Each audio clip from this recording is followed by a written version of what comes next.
j'ai l'habitude d'expliquer, chaque fois que j'interviens sur ce thème de l'Europe, que l'Europe est notre horizon politique indispensable et indépassable. C'est-à-dire qu'on ne peut plus aujourd'hui, à l'heure de la globalisation, fonctionner sans des politiques européennes. Sans une Union européenne, le problème, c'est la démocratisation de cette Union européenne. L'Union européenne est, depuis sa formation, depuis la CE, un regroupement d'États. C'est une union d'États. Il n'y a pas de véritable démocratie. Elle fonctionne sur la base de ce qu'on appelle une gouvernance, par accord entre les États, qui sont des accords qu'on ne connaît que, qui sont souvent des compromis, mais ça, des compromis, tout le monde en fait en politique, c'est pas le fond de la question. Le fond de la question, c'est qu'on n'est pas au courant de ce qui se décide et de qui décide quoi, comment ça se passe. Alors on attribue tout ça à l'Europe, quand on n'est pas satisfait. Quand on est satisfait, ben, les gouvernements s'attribuent les bénéfices des politiques qu'ils ont, paraît-il, défendues. Mais bon, tout ça, c'est pas de la démocratie, et ça pose un problème. On sait très bien que le populisme s'empare de la question pour critiquer l'Europe. Or, nous, qui militons pour défendre les territoires et les régions, nous savons aussi qu'il faut sortir du cadre étatique, en partie au moins, c'est un débat qu'on va avoir, pour faire avancer nos territoires sur place, mais aussi au niveau de l'Europe. Alors, il y a deux aspects dans les questions qu'on va aborder ce matin, à mon point de vue, quand des rapports entre les régions ou territoires, en tout cas quand je parle de territoire, c'est des territoires subétatiques, infra-étatiques. Il y a deux aspects qui sont les suivants. Le problème des politiques européennes par rapport au territoire, essentiellement les questions des fonds de cohésion, mais éventuellement aussi, pardon, pas éventuellement, la politique agricole commune. Politique agricole, par définition, c'est une politique qui a des retombées directes sur le territoire. Et c'est le premier aspect, c'est l'aspect qu'on pourrait appeler la place de l'Europe dans les régions. Quelles sont les politiques européennes dans les territoires et dans les régions? Premier aspect. Et second aspect, un aspect qu'on n'évoque généralement pas, mais que, je pense, à Régions et Peuples Solidaires, on devrait approfondir avec le secours de la LE, parce que ça nous concerne directement. Il n'y a pas de parti qui s'affirme pleinement indépendantiste à RPS. Les partis sont autonomistes, la plupart. Ce qu'on appelle le régionalisme en France, ce n'est pas de l'indépendantisme. Et donc, ça nous condamnerait, si vous voulez, à ne pas exister au niveau européen, parce que nos territoires n'auraient pas de place en Europe si on n'a pas cette revendication de former des États. Donc ça, c'est la question de savoir dans quelle mesure les territoires infra-étatiques pourraient participer dans les domaines qui les concernent, les domaines de compétences qui n'ont d'ailleurs pas vraiment en France, on le sait bien, mais ça, c'est encore une autre question qui est liée à celle-ci, mais qui est une question importante.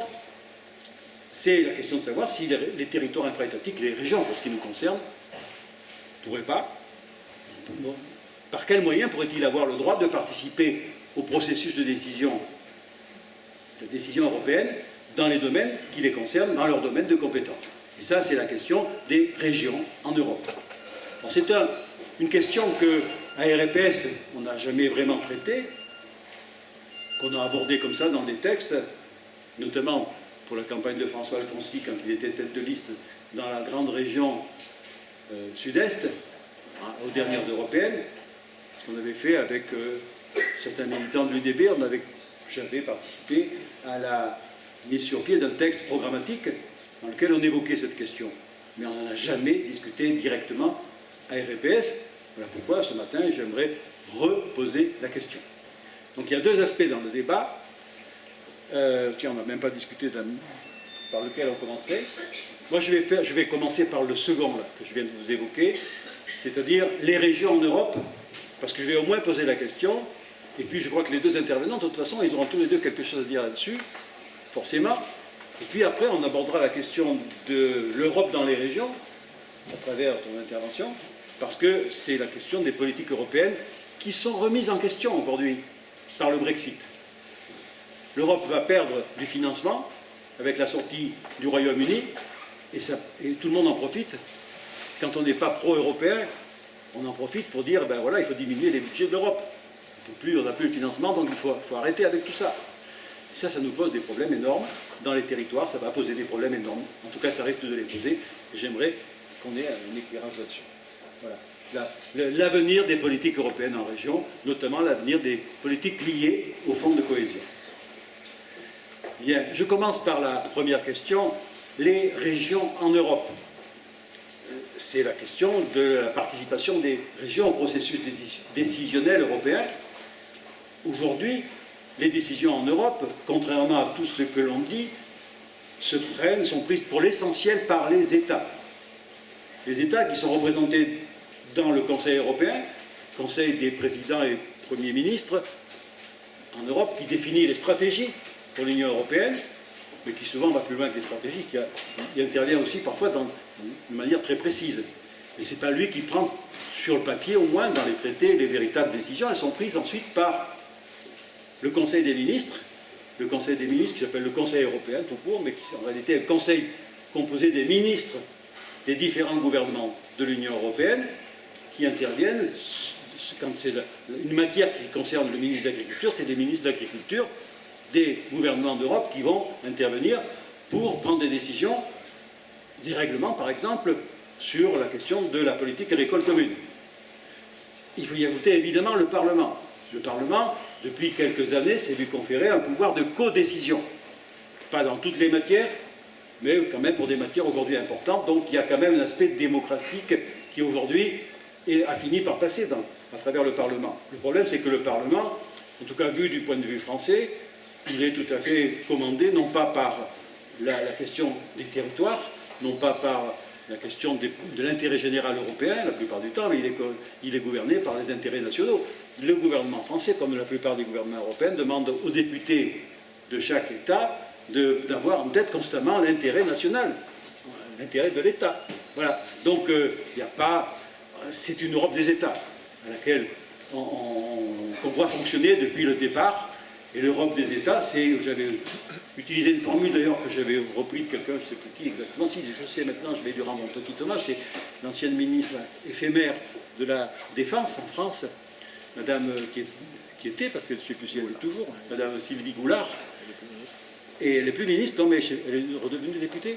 Non, elle est finie, quoi. Je ne sais pas, après la députée du MoDem et ministre éphémère de la Défense, là, avant que, en France, dans le premier gouvernement Macron, on sorte les affaires du MoDem. Voilà. Elle a quitté le gouvernement à ce moment-là. Et elle avait une formule que j'ai trouvée formidable et que j'avais repris dans le texte que j'évoquais tout à l'heure, aspect programmatique pour la campagne de François Asselineau dans le Sud-Est. L'Europe des États, c'est l'Europe en mauvais état. Voilà. Et je crois qu'elle avait tout à fait raison. Parce que le problème de cette Europe des États, c'est qu'ils ont toujours une vision globale. Les problèmes qui se posent chez eux, une vision, disons, nationale, comme on dit en France, étatique, comme on peut dire ailleurs. Et cette vision-là, elle ignore la plupart du temps les territoires, en tout cas les territoires les plus défavorisés. Je ne sais pas si je me fais comprendre. Moi, j'ai eu des exemples. Je me souviens d'une campagne électorale que j'avais menée, enfin, à laquelle j'avais participé, c'est vieux, c'était dans les années 90, du siècle d'avant. J'étais candidat aux élections qu'on appelait cantonales à l'époque, départementales aujourd'hui, et j'avais fait venir pour ma campagne un député européen de la LE. Donc, je ne me souviens plus le nom là subitement, mais qui était venu, on avait discuté de l'agriculture, de la politique agricole commune, et d'un problème très technique à ce moment-là, qui était un problème comment dire, le gouvernement français avait décidé il y avait besoin pour l'implantation d'industries françaises en Roumanie, je ne sais plus si c'était Dacia ou Renault, tout ça, mais pour les besoins de l'industrie française, il avait passé un accord avec le gouvernement roumain de l'époque qui consistait à dire on va importer de la viande bovine de Roumanie. Et ça avait fait effondrer les cours de la production bovine dans le Massif central, par exemple. Il y avait un énorme problème pour l'agriculture du Massif central qui est dans l'ensemble occitan, hein, je vous signale, je vous rappelle. J'en sais pas en général. Moi, je préfère parler de massif occitan parce que les centrales, ça veut rien dire, mais voilà. Et donc, ça avait posé un problème politique majeur. Mais là, voilà, le gouvernement donc se préoccupait de l'industrie et il lâchait l'agriculture au bénéfice de l'industrie française parce qu'il considérait que l'intérêt national, c'était ça, et que donc les territoires ne comptaient plus pour lui. Donc voilà, on a un problème avec la non-prise en compte des territoires dans l'Union européenne. Enfin, si, elle prend en compte des territoires à travers les politiques de fonds de cohésion, par exemple. Il ne faut pas exagérer, il y a quand même un aspect. Mais si vous voulez, ça se passe en Europe comme ça se passe en France. Je ne vais pas parler des autres États, mais comme ça se passe en France, on mène des politiques générales qui sont des politiques anti-territoire, la plupart du temps. On libéralise, par exemple. Et donc les territoires les plus défavorisés ne vont pas pouvoir suivre. Et puis on subventionne après, on fait des programmes de subvention pour essayer de décréter ce qu'il y a de plus grave dans ces politiques générales. C'est comme ça que ça fonctionne. Donc c'est toujours du rattrapage dont on sait très bien que ça ne servira à rien la plupart du temps et que ça ne va pas régler les problèmes, mais on fait semblant. Avec la politique agricole commune, c'est l'indemnité pour les handicaps pour les montagnes, par exemple, pour l'agriculture de montagne. Mais ça ne règle pas les problèmes des territoires. Et donc c'est ça que je veux dire. Et il faut qu'on arrive à ce que les territoires puissent participer au processus de décision en Europe. Il y a des embryons de ça, aujourd'hui. Il y a des embryons, notamment, et vous avez connu l'épisode il n'y a pas très longtemps, avec ce qui se passe dans l'État belge.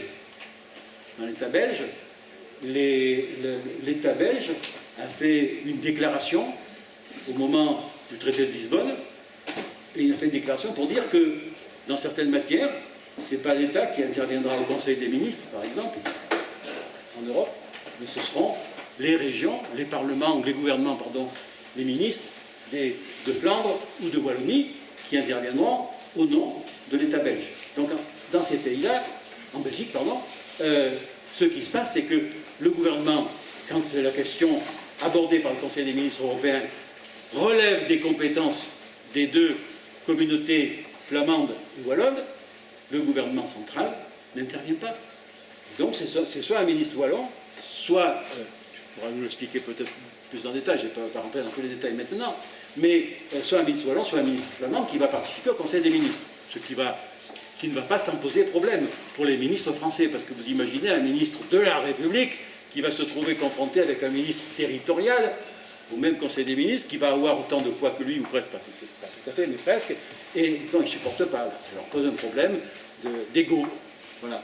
Et bien ça, c'est un embryon, si vous voulez, de ce qui pourrait se passer si on arrivait à faire monter les régions au niveau de la décision européenne.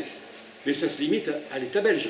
Alors après, dans d'autres États, mais qui sont plus capables d'en parler que moi, par exemple en Espagne, par exemple en Allemagne, il y a préalablement à la prise de décision européenne, à l'intervention du représentant de l'État espagnol ou du gouvernement allemand, du gouvernement fédéral allemand, au Conseil des ministres, il y a des discussions avec les instances des communautés autonomes en Espagne. Donc il y a quand même au moins une concertation. En France, il n'y a rien, strictement rien. Ce qui fait qu'on aboutit quand même, quelque part, à des distorsions du point de vue de la démocratie en Europe.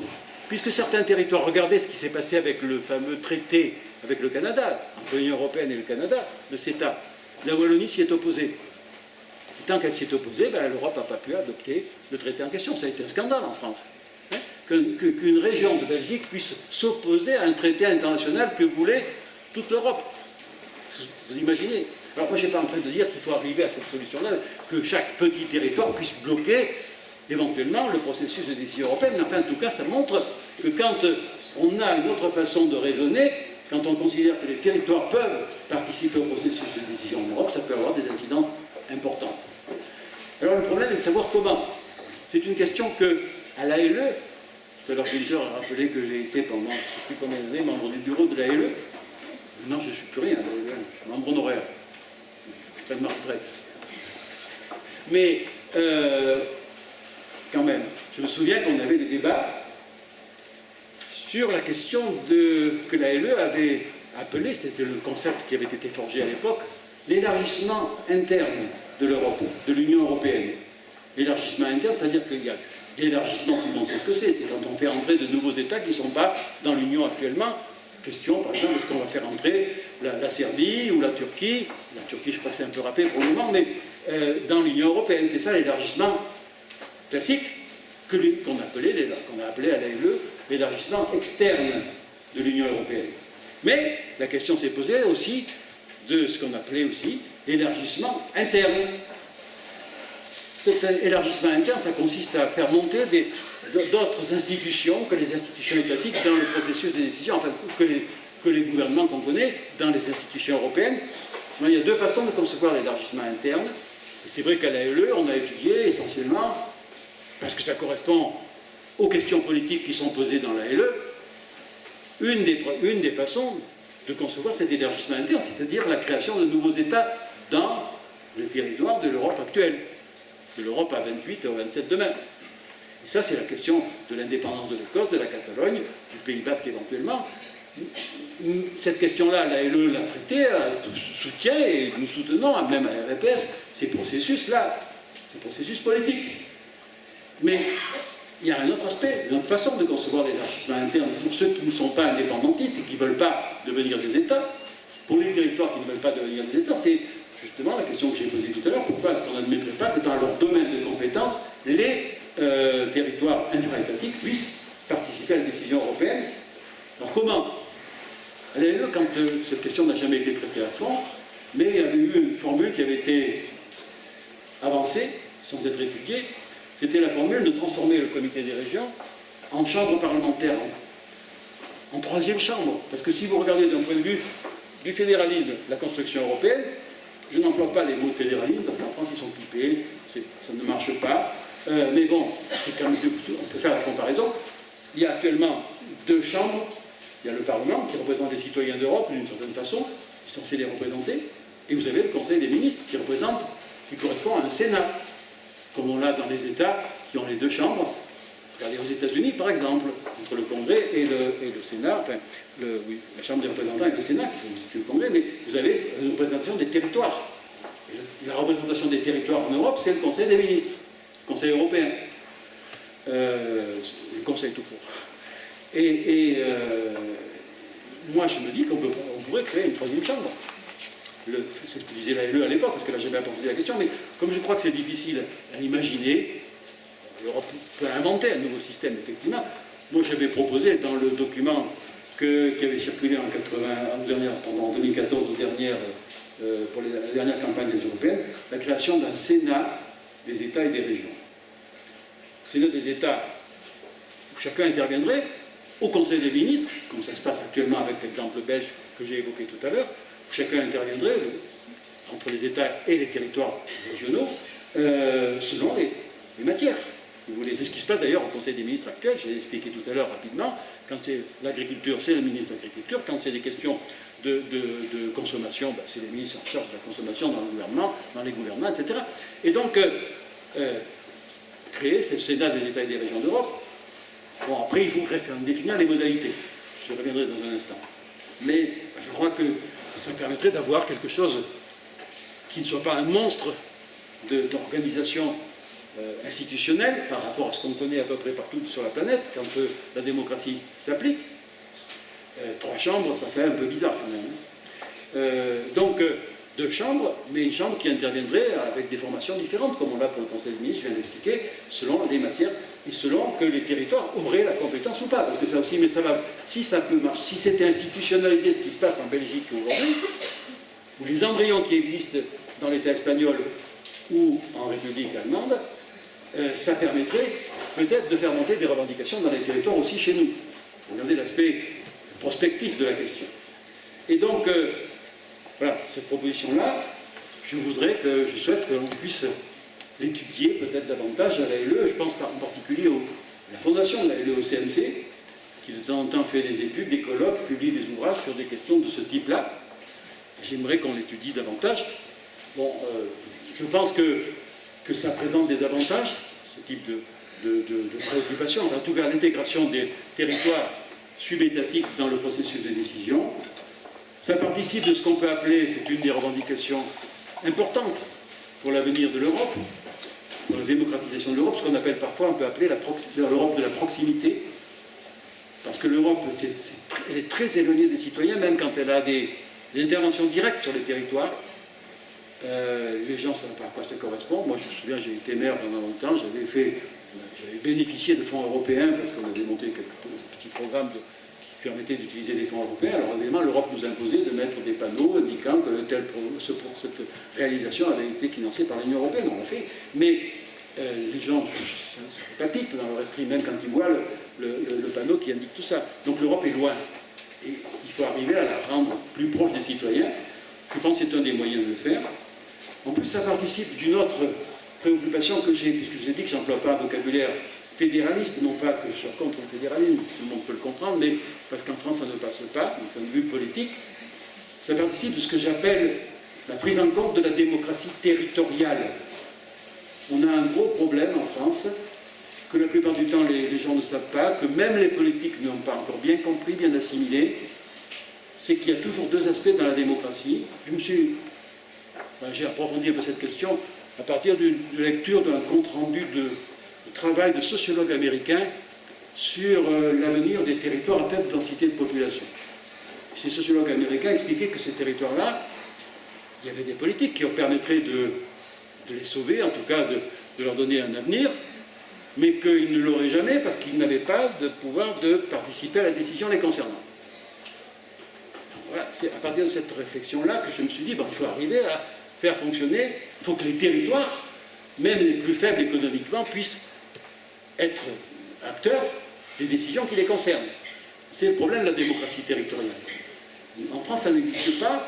Je sais qu'on a le Sénat qui est censé représenter les collectivités territoriales, mais vous savez que le Sénat en France n'est vraiment pas représentatif. Il représente des communes rurales, mais au fond, après, il y a une représentation qui est tellement mal fichue que tout le monde est là pour le critiquer. Mais bon, donc normalement, dans la démocratie territoriale, elle marche à côté, elle fonctionne à côté de ce qu'on peut appeler la démocratie que tout le monde a en tête, que j'appelle la démocratie citoyenne.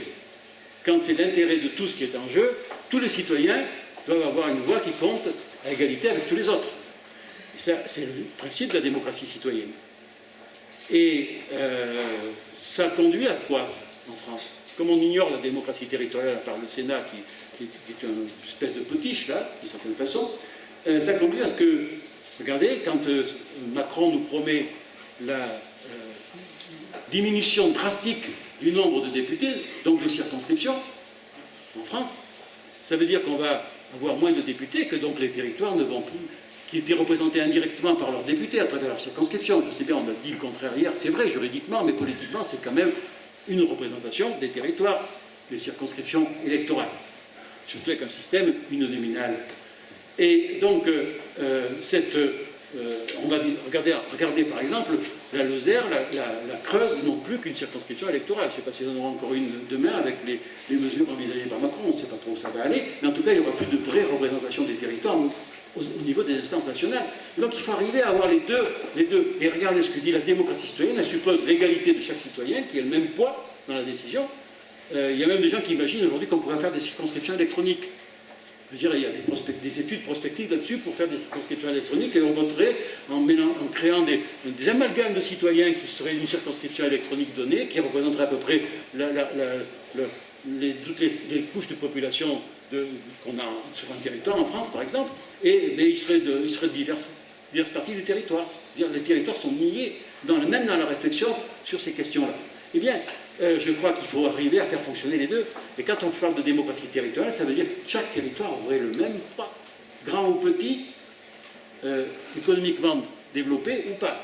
Ce n'est pas pour donner plus de poids aux grandes régions parce qu'elles auraient plus de population, elles auraient plus de pouvoir de décision dans l'aspect décision sur les territoires. Non, elles ne pourraient pas. Il faut égalité entre les territoires. Donc quand je dis Sénat des États et des régions d'Europe, dans l'absolu, ça devrait vouloir dire que les 274 régions d'Europe, au moins les régions britanniques qui vont théoriquement sortir, on ne sait pas encore comment ça va se passer, mais qui vont sortir de l'Union européenne, ça fait à peu près 270 régions, on pourrait peut-être aller de 1 à 2 en fonction de la taille géographique de ces territoires-là, parce que ce ne sont évidemment pas les mêmes, mais on ne peut pas aller bien plus loin, sinon il n'y aura pas de représentation des territoires là non plus.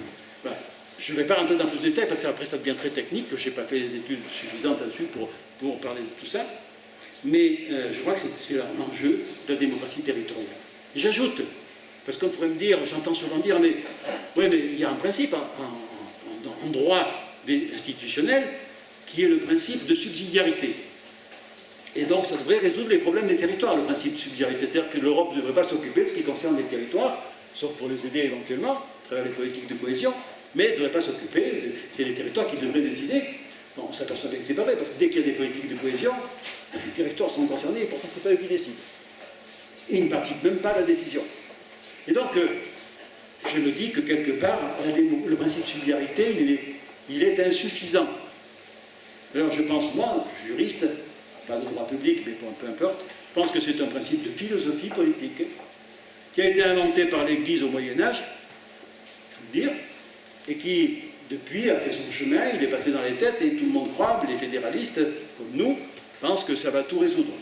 En réalité, les problèmes politiques sont aujourd'hui si compliqués que ça ne relève jamais d'un seul niveau. Je prends l'exemple de la politique agricole commune, la politique agricole par exemple, ça relève évidemment par rapport à la globalisation de l'Europe, mais ça relève aussi des territoires de l'autre côté, puisque c'est les territoires qui sont directement concernés.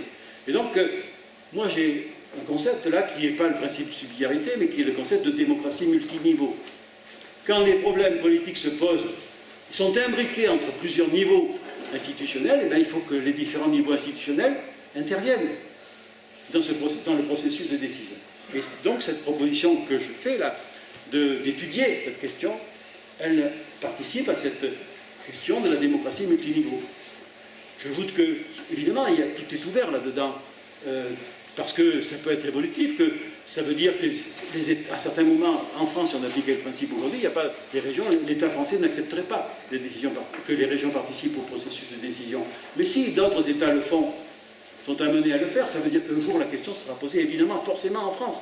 Et je ne vois pas comment les Corses qui sont autonomistes et qui sont au pouvoir chez eux pourraient refuser de participer au processus de décision en Europe sur ce qui va commander chez eux. On en parlait hier, on peut en reparler. Mais voilà, je veux dire, je crois que c'est une question qui concerne tout le monde. Au moins pour ce qui nous concerne, pour ce qui nous touche à RPS. Alors, je ne sais pas si j'ai été clair. Je n'ai pas dit que les choses sont simples. J'ai dit que ça permet de résoudre un certain nombre de questions du point de vue de la politique qu'on peut mener pour les territoires. N'oubliez jamais que les territoires sont importants, ils sont oubliés à mon avis par le gouvernement actuel. En tout cas, les propositions de Macron, quand il a fait sa campagne électorale, c'était le très haut débit. C'est tout, pour les territoires. En plus du très haut débit, qui est un faux très haut débit d'ailleurs, je pourrais vous en parler, moi j'ai été membre, quand j'étais conseiller régional, de l'agence qui s'occupait de mettre en place le très haut débit en Auvergne. C'était pas sérieux, quoi. Donc, mais je ne veux pas parler de ça. Et je dis donc que Macron, c'est pas son problème les territoires, il ne sait même pas si ça existe. Et que la plupart des gens qui ont été élus avec lui, qui sont des, je pense, on avait un contre-exemple ici hier avec Paul Molac, mais la plupart des autres sont des députés Godillot, il faut le savoir, qui risquent de l'être. Et donc, j'entends rien de Macron dessus. Mais justement, il faut qu'on pose la question. À RPS, c'est le rôle qu'on doit avoir de réfléchir à ces questions-là de politique des territoires, parce que nos régions sont des territoires qui n'ont pas de vraies compétences en France, et qui, s'ils avaient des compétences, seraient de toute façon bridés par l'État, parce que c'est l'État qui décide au niveau européen quand on y prend des décisions importantes pour eux.